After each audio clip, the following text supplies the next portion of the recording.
예, 반갑습니다. 자, 우리 오늘은 이제 5월 8일 금요일입니다. 창세기 37장 18절부터 36절까지 말씀, 끝난 것 같고 이른 것 같아도, 끝난 것 같고 이른 것 같아도 라는 제목으로 말씀을 나누도록 하겠습니다. 우리가 이제 창세기 37장부터 이제 요셉의 이야기가 이제 등장을 하게 되는데, 보면 이제 오늘 본문은 이제 드디어 이제 요셉이 그 형들에 의해서 팔려가는 이야기, 그리고 야곱의 입장에서는 가장 사랑하는 아들을 잃은 이야기이기도 하죠. 그러니까 똑같은 이야기더라도 각 사람에게 그 이야기의 내용이 달라요. 모든 것이 다 끝난 것 같겠죠. 형들은 그렇게 요셉이 이제 끝난 것 같고, 그리고 야곱은 그렇게 자신의 아들을 잃은 것 같지만, 하나님은 그 모든 것을 끝나거나 잃은 이야기로 결말 맺지 않으시고, 그 가운데에서도 또 일을 하신다라는 것입니다. 우리가 처음에 이제 종교에 대하여 잘 이제 어떤 관심이 있어서 제가 예전에도 이런 말씀 드렸을 거예요. 사실 수많은 종교인들 중에서 그 종교의 자신의 종교의 경전을 읽어보지도 않는 사람이 많다고요. 사실은요. 진지하게 낯설게 처음 보듯이. 그래서 만약에 여러분들 가운데서 성경을 처음 제대로 내가 읽어봐야지 하고 펼쳐보신 분들의 기억이 있다면 아마 저는 제일 허탈했던 게 그거였거든요. 이 두꺼운 성경책에 그 아름다운 이야기가 달랑 2장에서 끝난다는 거예요. 에덴 동산 이야기가 달랑 끝나고 뒤 3장부터 그냥 다 죄 이야기예요. 아니 무슨 성경책의 구성이 왜 이럴까? 그렇죠? 무슨 이게 너무 심하잖아요. 한 장이라도 좀 에덴 동산 이야기 한 장이라도 창세기 전체 한 50장에다가 에덴 동산 이야기라도 배치를 해놨으면 우리가 나중에 가서 사실 천국에 대해서도 좀 소망해보고 아 천국도 저런 곳이구나 문화가 있고 더욱더 발전하고 소망이 있고 저렇게 생동력 있게 살아나가는구나 라고 알 수 있었을 거예요. 제가 언제 시간을 내서 사실 참 천국에 대해서 좀 따로 한번 시간을 내보고 싶은데, 천국은 사실은 설명할 게 너무 많은 것이거든요. 이 땅에서 좋은 것이 완전하게 발현되는 곳이에요.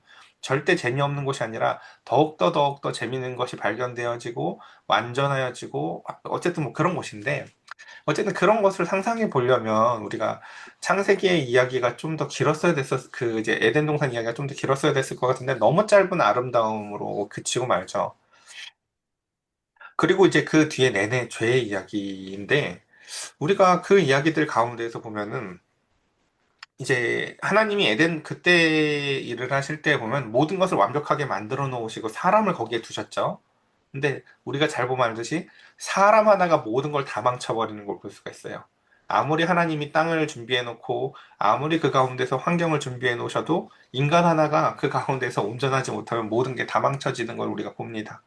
그리고 그래서 그 뒤에 보면 이제 하나님의 일하심의 방편이 어떻게 바뀌냐면은 사람을 준비시키는 일을 가장 먼저 하세요. 가나안 땅이 에덴 동산이 아닌데 그곳은 여전히 아직도 정복되어야 될 게 많고 여전히 우상들이 가득한데 하나님은요 사람을 먼저 만드세요. 이제 우리가 하나님의 일하심의 가장 우선이 무엇인 것을 알아야 되냐면 항상 사람을 만드는 일이다라는 걸 우리는 알아야 합니다. 왜냐하면 우리는 항상 환경을 먼저 만들어주길 원하거든요. 우리 마치 어렸을 때 공부 못하는 학생들이 제일 먼저 요구하는 게 뭐예요? 앉아서 공부를 하는 게 아니라 그럼 학원 끊어줘. 아, 그럼 문제집을 사줘. 그럼 과외를 붙여줘. 자기가 할 일은 하지 않고 먼저 환경을 자꾸 준비해 놓으라고 하죠. 하나님은 그렇게 일하시지 않습니다. 하나님은 환경을 놔두시고 사람을 먼저 준비시키세요. 그리고 오늘 그 이야기 한번 천천히 이제 볼 텐데요. 자, 이제 한번 봅시다. 요셉이 그들에게 가까이 오기 전에, 우리 이제 어제 그 이야기 봤죠? 그 이제 형들을 찾으러 막 갔는데, 세겜까지 가도 없고, 그랬는데 거기서 마침 그 가운데서 형들을 알고 형들을 본 적이 있는 사람들이, 아까 얘기 들었는데 걔네들 도단으로 간다 그러던데? 라고 하면서, 그렇게 이제, 도단을 거슬러서 그 형들을 드디어 만나게 되니까 요셉이 얼마나 반가웠겠습니까? 여러분, 그냥 동네 이름 아니까 가면 만날 수 있을 것 같아요? 한번 수요일에 오셔서 저를 찾아보실래요? 네, 그쵸. 동네 이름 안다고 그냥 가면 만나지는 게 아니에요. 그쵸. 그쵸. 어긋날 수도 있고, 정말 그런데, 기똥차게 어쨌든 간에 요셉이 가서 드디어 그 형들을 보게 됩니다. 그러니까 요셉 입장에선 형들이 얼마나 반가웠을까요? 근데 문제는 뭐예요? 우리는 지나온 과거의 삶을 이어 산다는 거죠. 형들 입장에서는 요셉이 지금 어떻게 왔는지 알아요? 몰라요? 모르죠. 그러니까 요셉은 그 가운데서 형들의 안위를 확인해서 아빠한테 아빠, 형들 걱정하지 마요. 이게 요셉의 임무인데 형들은 이게 어떻게 보여요? 야, 저 새끼 저거 또 감시하러 왔네. 여기까지. 어우, 저 독한 새끼. 저 봐줘. 또 신나가 저 얼굴 봐줘. 쟤는 사는 게 행복할 거야, 아마. 그치? 우린 여기서 죽어라 입고, 자, 옷 입고 온 꼴 봐라, 저. 우리는 이런 옷 입고 사는데 쟤는 또 저런 옷 입고 덜렁덜렁 저렇게 뭐가 좋다고 저렇게 웃으면서 온다. 서로 보고 해석하는 게 완전히 달랐을 거예요. 이 뒤에 보면 형들이 요셉을 구더기에다 가다 놓고 밖에서 음식을 먹을 정도로 태어날 정도로요. 사실은 동생에 대한 징후가 어마어마해요. 사실은요. 정말로 죽여버리고 싶어요. 그래서 보면 이렇죠. 그들이 요셉을 멀리서 보고 죽이기를 꾀합니다. 야, 잘 됐다, 잘 됐다. 우리 여기 세겜도 아니고 도단까지 왔어. 자, 여기서 죽이면 이제 완전 범죄 같아요. 그리고 서로 이르되 꿈꾸는 자가 오는도다. 라고 얘기를 합니다. 이 말은 뭘까요? 우리 동생이 요셉이 아니라 꿈꾸는 자. 조롱이죠. 예, 그래.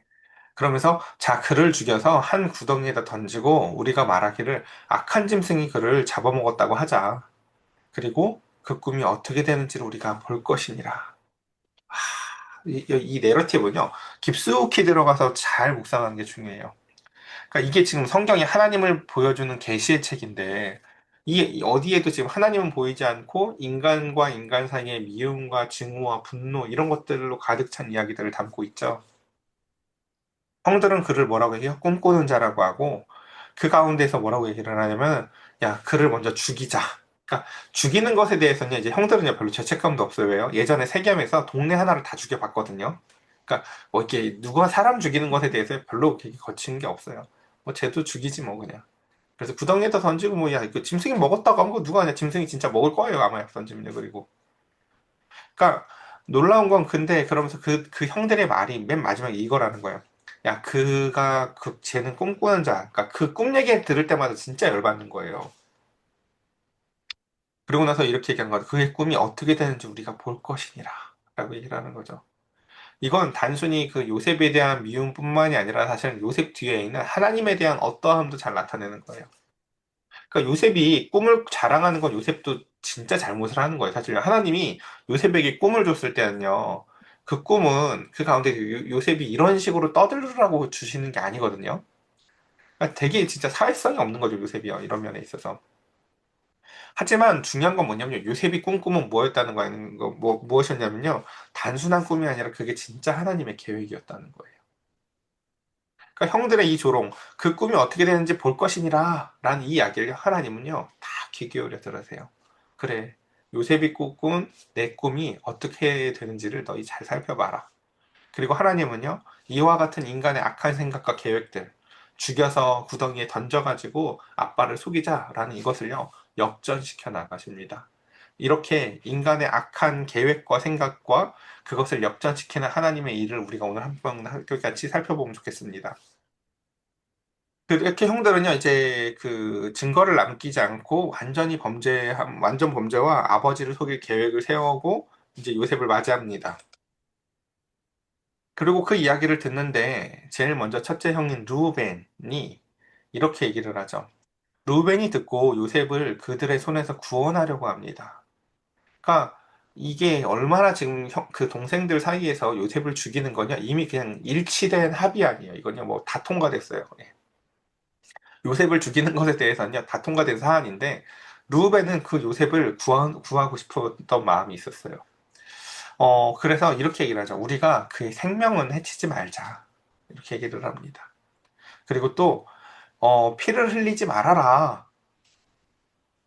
그리고 그 다음에 그를 광야의 구덩이에다 던져놓고, 야, 손은 대지 마. 이렇게 수동적이면서 조금씩 적극적으로 루벤이 사실은 자신의 장자로서의 권위를 활용해서 그 가운데서 요셉을 살리고자 애를 써봅니다. 근데 문제는 뭐냐면은 일단 읽어볼게요. 이는 그가 요셉을 그들의 손에서 구출하여 그의 아버지에게로 돌려보내려고 이랬다라는 거예요. 근데 루벤이 이 일에 실패합니다. 왜 실패할까요? 어, 루벤에겐요, 그러니까 그 형제들에 대한 리더십이 루벤은 없었어요. 장자임에도 불구하고. 그 왜 그랬냐면, 아버지의 첫 비라를 범한 적이 있거든요. 그것을 통해서 그 가운데서 아버지뿐만이 아니라 형제들에게도요, 그는요, 장자로서의 권위를 다 잃어버렸어요. 그러니까 여러분, 죄가 왜 안타까운지 아시겠어요? 막상 진짜 선한 마음을 가지고 선한 일을 하려고 할 때요, 그가 지은 죄로 말미암아 그때 권위가 안 서서 그때 정말 선한 일을 못하게 되는 경우들이 우리 인생에는 비일비재해요. 우리 자녀들을 키울 때도 여러분 그런 거 느껴보신 적 있을 거예요. 내가 진짜 좋은 마음으로 자녀들한테 지금 이렇게 말을 하는데 자녀들이 내 말을 무시해요. 근데 자녀들이 내 말을 무시하는 이유는 뭐냐면 사실은 그런 경우가 많아요. 예전에 내가 했던 잘못과 실수들을 그것들을 자녀들은 다 기억하고 있거든요. 그로 말미암아 부모로서의 권위를 자녀들이 마음속에서 다 인정하지 않기 때문에 그래요. 그러니까 이게 죄가 참 안타까운 거예요, 여러분. 그러니까 부모든 맏형이든 장자든 누구든 하나님이 우리에게 주신 그 권위를 잃지 않으려면요, 죄에 대해서 그 선을 넘지 않을 줄 아는 지혜가 있으셔야 돼요. 그러니까 아이에게 그 가운데서 적극적으로 선을 행하게 할 자신이 없으면요, 적어도 내가 악에 받쳐서 죄에 빠지지는 말아야 돼요. 아이들 다 안다고요. 이게 나를 선으로 인도하려고 하는 건지 아니면 자기 감정에 빠진 건지 정도는요. 그것처럼 그 가운데서 르우벤은 이와 같은 좋은 동기는 있었지만 선한 동기는 있었지만 그에게 무엇이 없었다고요? 죄로 말미암아 권위가 없었습니다. 그래서 좀 더 봅시다. 그렇게 이제 요셉이 형들한테 이름해라고 얘기를 하고 그 형들이 요셉의 옷을 요셉의 옷 곧 그가 입은 채색 옷을 벗깁니다. 형들은요 지금 여기서 뭐 하는 사람이에요? 양치는 사람이었죠. 저기서 늑대 같은 경우는 어떻게 해요? 싹 몰아가지고 그 늑대 같은 걸 잡아가지고 그 짐승을 잡아서 가죽을 벗기고 죽이면서 양을 지키는 게 이 형들이 하는 일들이에요. 근데 마치 양떼에게 다가오는 늑대를 잡아 죽여서 가죽옷을 벗기듯이요. 형들은요 요셉을 탁 잡아요. 그래가지고 가죽옷 벗기듯이 그 채색 옷을 싹싹 벗기고 그 다음에 그냥 구덩이에 던져버립니다. 그러니까 이게 지금 이제 얼마나 큰 그 아이러니인지 아시겠어요? 형이 반가워서 막 오는데 그 가운데 형들이 나를 동생으로 안 보는 거예요. 그리고 그 가운데서 나를 무슨 짐승 가죽 벗기듯이 그 가운데서 옷을 벗기고요. 그냥 구덩이에다 던져버립니다. 형들이 얘기했을 거예요. 그러니까 마치 짐승 가죽 보면서 야 이거 짐승 야 이거 가죽 돈 되겠다 하는 것처럼요. 형들은 요셉의 그 채색 옷을 벗기면서 어우 이 지긋지긋한 놈이 꿈쟁이 새끼 이거 어? 야 아빠가 얘한테만 이렇게 해줬다 야 그치? 야곱의 그와 같은 그 어리석은 편애와 사랑은요. 형들에게 더 큰 분노를 일으켰고 형들은 이 요셉에게 이런 행위를 하면서도 뭐 별다른 마음의 동요가 없습니다. 그렇게 그를 잡아서 구덩이에 던져줍니다. 구덩이는 빈 것이라 그 속에 물이 없었더라 라고 하며 깊은 구덩이에 빠진 짐승처럼 요셉은 그곳에서 울부짖습니다. 형 왜 그래 형 난데 울부짖었을 거예요. 형 아빠가 이거 갖다 주라고 해서 내가 갖고 온 거잖아. 형 거기 봐봐 먹을 것도 내가 갖고 왔어. 하면서 얘는 그 가운데서 정말 글쎄요. 근데 그래서 25절 근데 그 형제들의 그 냉담함을 25절은 이렇게 담고 있습니다. 그들이 앉아서 음식을 먹다가 눈을 들어봅니다. 그냥 저 안에서 지금 요셉이 울부짖는 소리를요 다 들으면서 밖에서 뭐예요? 요셉이 갖고 온 음식을 그냥 먹어요. 예, 그래 뭐 먹고 있어 먹고 있어. 이거 먹고 너도 죽일 거야. 기다려 기다려. 예. 근데 그때 한 무리의 이스마엘 사람들이 길르앗에서 오는데 그 낙타들의 향품과 유향과 모략을 싣고 애굽으로 내려가는지라. 그때 하나님이 아까 저 도단에서도 사람을 만나게 하신 거, 그러니까 도단이 아니라 그 세겜에서 도단으로 갔다고 하던데 라고 사람을 만나게 하시는 것처럼 하나님은 또다시 환경을 통해서 역사하시는데 저기 마침 그때 그 큰 대상이 지나가는 거예요. 그러니까 요 이제 이스라엘 지역 우리 지도 기억하시겠지만 요 아시아와 아프리카, 애굽 사이를 잇는 큰 대상들이 낙타들의 등에다가 어마어마한 물품들을 싣고 그래서 저 아시아의 진귀한 물품들을 애굽에 가서 팔고 또 애굽의 진귀한 물품들을 가서 아시아에 파는 이제 이런 일들을 해왔거든요. 그 대상들이 하는 일은 뭐냐면요. 돈 되는 건 다 사고 돈 되는 건 다 판다는 거예요. 그러니까 그래서 그때 중요하게 팔리던 무역품 중에 하나가 뭐냐면 노예들이나 어린 아이들이에요. 그래서 보면 이제 이 아이를 이제 그래서 이제 26절을 보겠습니다. 그때 이제 또 다른 사람이 나타나는데 누구예요? 바로 유다가 나타납니다. 아까 이 앞선 그 장자였던 루우벤은 장자로서의 권위가 없었지만 유다는 형제들 중에 그래도 나름 리더십이 있었어요. 그래서 이제 유다가 이렇게 나타나서 얘기합니다. 유다가 자기 형제한테 이르되, 야, 우리가 우리 동생을 죽이고, 근데 그 피를 덮어두면 뭐가 우리한테 유익하지? 라고 설득을 하기 시작을 해요. 우리한테 그게 뭐 유익한 게 뭐야? 알았어, 쟤 죽이는 건 나도 동의하는데, 근데 그래서 우리가 얻는 게 뭐야?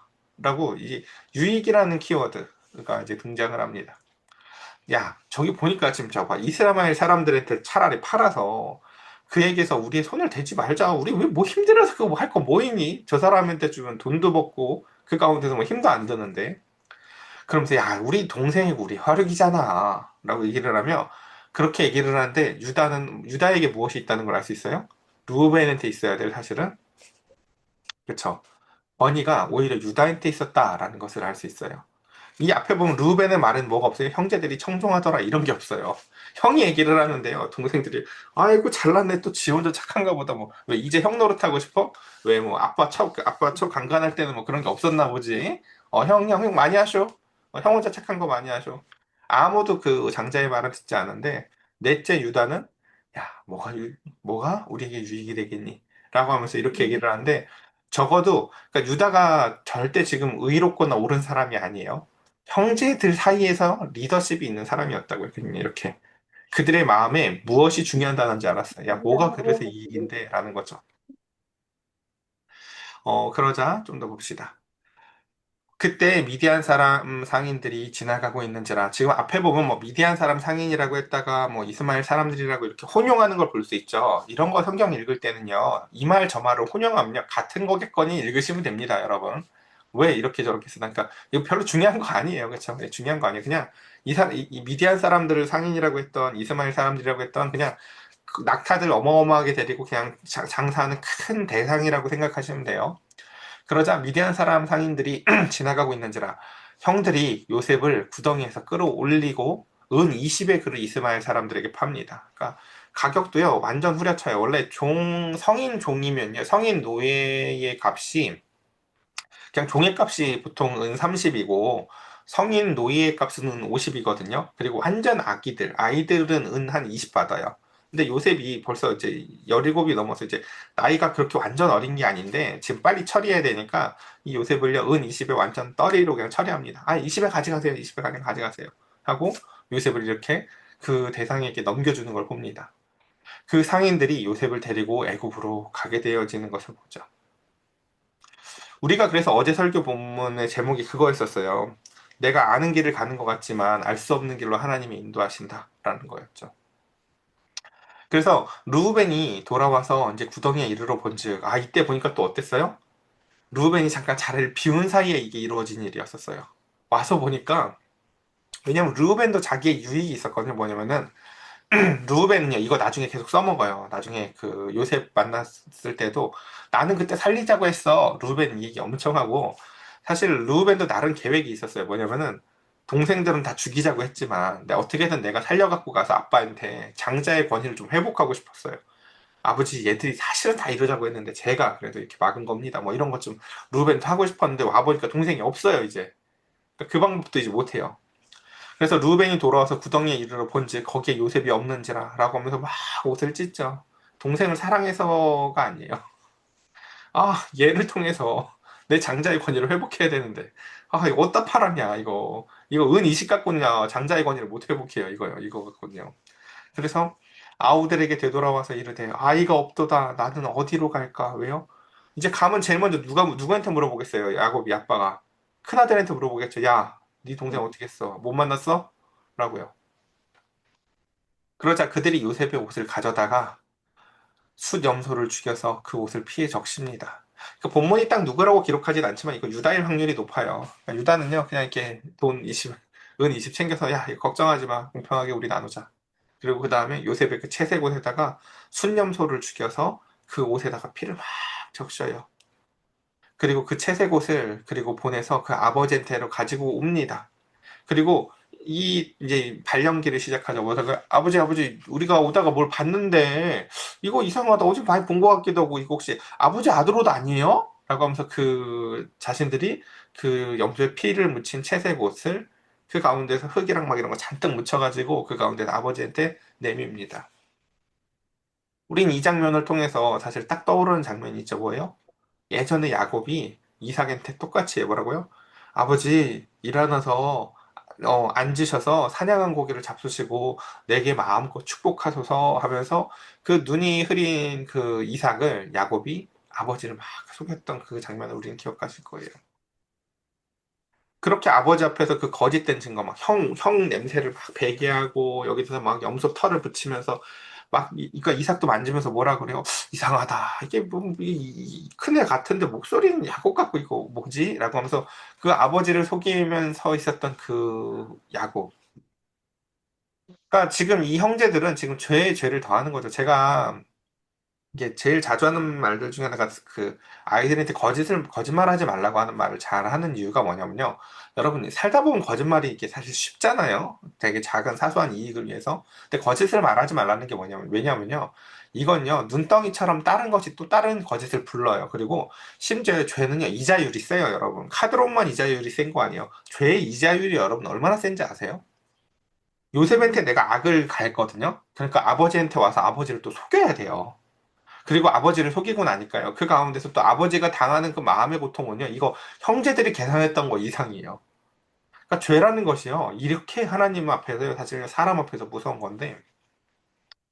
그러니까 이 죄의 근본이 누구였냐면 바로 야곱 자신이었어요. 사실은요. 야곱 자신이 그 옛날에 형처럼 꾸며서 아버지를 속여서 이제 그 가운데서 속였었던 그것이 이제 다 끝나고 지나간 일인 줄 알았는데 이게 죄가 어느 날 이자까지 쳐서 독촉장처럼 집에 달라와요.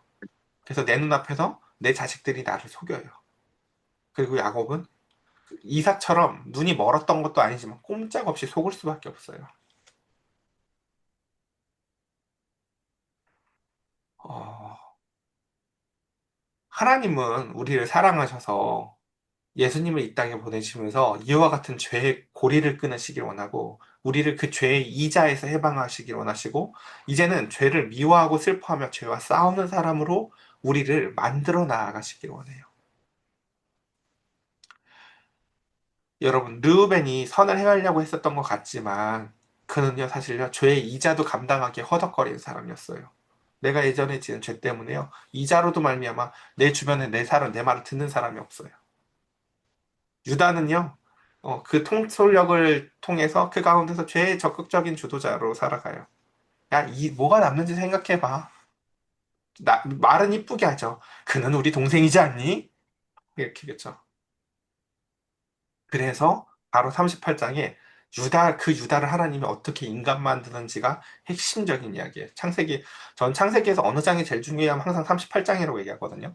왜요? 이런 인간들을 데리고 하나님이 그 사람을 사람 만드는 이야기의 핵심이 바로 유다라는 인간을 하나님이 어떻게 사람 만드느냐는 이야기예요. 아, 그래서 보면 아버지가 그것을 알아보고 이르되 내 아들의 옷이라 악한 짐승이 그를 잡아먹었도다. 요셉이 분명히 찢겨졌도다 하고 자기 옷을 찢고 굵은 배로 허리를 묶고 오래도록 그의 아들을 위하여 애통하니. 그러니까 이건 사실요. 저도 제가 감히 이렇게 상담할 때 누구한테 얘기 못하는 사람이 누구냐면요. 자식을 앞세운 분들한테 제가 아무 말을 절대 안 해요. 이렇게 이건요 사람이 감히 상상해 볼 수 없는 아픔이에요. 이렇게 부모님이 돌아가셔도 우리가 사실 되게 속상하잖아요. 그렇죠? 나이가 제가 아는 목사님도 보면요. 나이가 60이 넘어서 부모님이 돌아가셔도 자기가 고해가 됐다고 하면서 되게 허탈해하고 이렇게 어버이날 이런 날들이 다가올 때마다 힘들어하세요. 그 다 큰 어른도요. 근데 그게 심지어 그러니까 부모를 앞세웠을 때 그냥 부모가 돌아가셔도 심지어 그런데 자식을 앞세운 부모의 심정은요. 인간이 그러니까 참으로 헤아리기가 어려워요. 저는요. 이 야곱이 받은 그 죄의 이자가요. 정말 어마어마하다고 느껴요. 옛날에 내가 아빠를 속인 것도 엄청 큰 죄지만, 그가 지금 이제 죄의 값이 그 앞에 눈에 도달해 왔을 때 이건요, 감히 그가 어떻게 헤아릴 수 없는, 그렇죠? 그래서 그의 모든 자녀가 위로하되 그가 위로를 받지 아니하여 이르되, 뭐 어떻게든 위로했겠죠. 뭐 이렇게 아유 모르잖아요. 그래도 또 뭐 이게 우리가 뭐 죽은 시체를 본 건 아니니까 어떻게든 뭐 이런저런 말로 시체를 위로하려고 하지만 야곱은요 꼼짝없이 죽었다고 생각하고 그 가운데서 그는요 죽기를 원해요. 그래서 내가 슬퍼하며 스올로 내려가 아들에게로 가리라. 그의 아버지가 그를 위하여 울었더라. 자, 보세요. 이제 이 가정에 형들은 어떻게 생각했을까요? 모든 일이 끝났다고 생각했을 거예요. 애굽에 팔려갔어요. 지금처럼 옆 동네가 아닙니다, 여러분. 그렇죠? 예. 뭐 비행기 타고 다니는 시대도 아니고 애국별 팔려가면 못 만나는 거예요, 진짜요. 예. 형들은 이 모든 일을 평생 함구해야 되고 이제 모든 일이 완전히 끝났다고 생각해요. 그리고 야곱도 자식을 완전히 잃었다고 생각을 해요. 그러나 하나님은 어떠세요? 그 모든 일에 한치 흐트러짐도 없이 하나님은요, 하나님의 일을 하는데 아무 지장이 없어요. 인간의 죄를 통해서도 하나님은 하나님의 일을 해 나아가십니다. 제일 처음에 형들이 했던 조롱 여러분 기억하세요? 야, 저기 꿈꾸는 자가 온다 라고 하면서 그를 죽이고 싶은 마음의 근원이 뭐였어요? 그 꿈이 어떻게 되는지 보자 라고 했죠. 하나님은요, 그 이야기를 응답하세요. 그래, 내가 요셉한테 줬던 꿈이 니들이 완전 끝난 것 같지. 니들은 팔아서 완전히 끝난 것 같고, 야곱아, 너는 죽었다고 생각하면서 완전히 잃은 것 같지. 하나님의 꿈은 아무것도 끝나지 않았단다. 인간들이 이 땅에 그러니까 하나님의 아들이 오셔도 어떻게 해요? 똑같이 십자가에서 못을 받고 죽이죠. 요셉은 팔지만요, 예수님은 죽여요. 그때도 가격이 비슷했을걸요, 아마? 근데 하나님은 그때도 똑같이 얘기하세요. 니들은 끝난 것 같지. 난 아무것도 끝내지 않았단다. 너희들의 죄를 뒤집어서 이 가운데서 이것을 통하여 하나님은 더 선으로 만드시고 그 가운데서 하나님은요, 그래서 유다라는 사람을 만들고 그 아버지가 평생 시름시름 앓으면서 그 가정의 냉랭함을 생각해 보세요. 뭘로도 위로가 안 되는. 이삭처럼 말년에 음식 먹고 싶어 하는 사람이 아니라고, 야곱은요. 야곱의 낙은 사랑밖에 없었거든요. 내가 사랑하는 라헬, 내가 사랑하는 요셉. 이거밖에 낙이 없던 게 야곱인데 그 인생에 이제 완전히 자기가 좋아하는 건 주변에 아무것도 남지 않게 되어지는 그 야곱. 하나님은 그렇게 야곱을 만들어 나아가시고 또한 이제 유다를 만들어 나아가실 것입니다. 그래서 36절 마지막에 그 미디안 사람들은 그를 애굽에서 바로의 신하 친위대장 보디발에게 팔았더라라고 하면서 하나님의 일은 끝나지 않았음을 보여줍니다. 자, 오늘 이제 우리가 말씀 이렇게 정리해 봤는데요. 저는 첫 번째 제일 안타까운 건 루우벤인 것 같아요. 왜냐면 우리네 삶에 제일 많이 빼닮은 게 루우벤이에요. 교회에 와서 이제 좀 선하게 살아보려고 하는데 우리의 죄에 지나간 삭시요. 우리의 선을요, 권위 없게 만들 때가 참 많아요. 우리가 좀 무슨 얘기 해보면, 저도 그랬다니까, 옛날에 말씀드렸잖아요. 제가 예수님 믿게 되고, 막 이제 교회 개척한다고 하니까요. 저 옛날 친구 중에 하나가, 네가 개척하면 교회에 불 지를 거야. 이런 친구가 있었다고요. 그 친구 왜 그랬을까요? 제가 어렸을 때 악을 많이 행했나 봐요. 이제, 그쵸. 왜냐면 목회자에게 적당한 사람으로 보이지 않았겠죠. 아마 제 친구의 눈에서는요. 초등학교 때 친구의 눈에서는요. 그러니까 그런 것들을 보면서, 제가 그런 생각을 해봤거든요. 이렇게 참 이게 우리가 그냥 살아왔던 삶 가운데서 어느 날 마치 무슨 이렇게 범죄를 저지르고 나서 이제 새 옷 갈아입듯이 목사예요 할 수 있는 게 아닌 것처럼 그 가운데서 사실 우리가 선을 행하고자 했을 때 제일 안타까운 건 지나온 우리의 삶이 발목을 잡을 때인 것 같아요. 그래서 그럼 우리는 아무것도 할 수 없는가? 그렇지 않습니다. 하나님은 우리의 모든 죄의 싹을 그 이자까지 갚아주시길 원해요. 그 이자의 효력을 정지시키시고 이제는 죄의 원금을 까나가며 그 가운데서 하나님의 백성으로 돌이키시기 위해서 하나님은 제일 먼저 환경을 만드시는 게 아니라 사람을 먼저 만드십니다. 오늘 우리는 그래서 그 사람을 만들어 나아가시는 이야기, 루벤의 아픔, 그리고 유다의 악함, 그 모든 것들을 이제 만들어 나아가실 하나님을 바라보며 우리의 삶 가운데서 우리를 만들어 나아가신 하나님을 찬송할 수 있으면 좋겠습니다. 우리 함께 같이 기도합시다.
제가 기도드리겠습니다. 하나님, 우리의 삶에 가장 필요할 때 막상 가장 필요한 것이 없을 때가 있습니다. 루벤은 그 순간 장자로서 그 가운데에서 요셉을 살리고 아버지에게도 장자로서의 권위를 회복받기 위하여 그 나름 선을 행하고자 하였으나 그는 이미 지은 죄로 말미암아 권위를 잃었고 아무것도 할 수 있는 게 없었습니다. 우리가 주님을 만나서 이제 새 사람으로 살기를 원하지만 이미 지나온 삶에 벌어진 일들로 말미암아 권위가 없을 때가 참 많습니다. 답답할 때가 많습니다. 그러나 하나님이 우리의 죄와 그 이자까지 모든 것을 탕감하시며 그 가운데서 우리가 죄와 이제는 미워하고 죄를 슬퍼하며 죄와 싸우게 하심으로 먼저 사람을 만들어 나아가시는 하나님이심을 우리가 살펴보았습니다. 하나님, 우리를 주의 자녀로 빚어 나아가시고 만들어 나아가시되 토기장이 되신 하나님의 멋진 솜씨와 지혜가 우리의 삶에 드러나게 하시고 아름다운 향기가 되게 하시고 하나님의 노래가 되는 삶 살 수 있도록 성령 하나님, 우리 사랑하는 성도들을 새롭게 빚어 주시옵소서. 지나온 우리의 삶을 누군가가 아직도 비난하고 기억할지 모르나 새롭게 빚어나가시는 하나님의 일을 우리가 다 함께 볼날을 꿈꾸며 하나님의 일하심을 바라보게 하여 주시옵소서. 우리 사랑하는 자녀들을 향한 하나님의 쉬지 않는 손길을 기도하오며 우리 주 예수 그리스도의 이름으로 기도드렸사옵나이다. 아멘.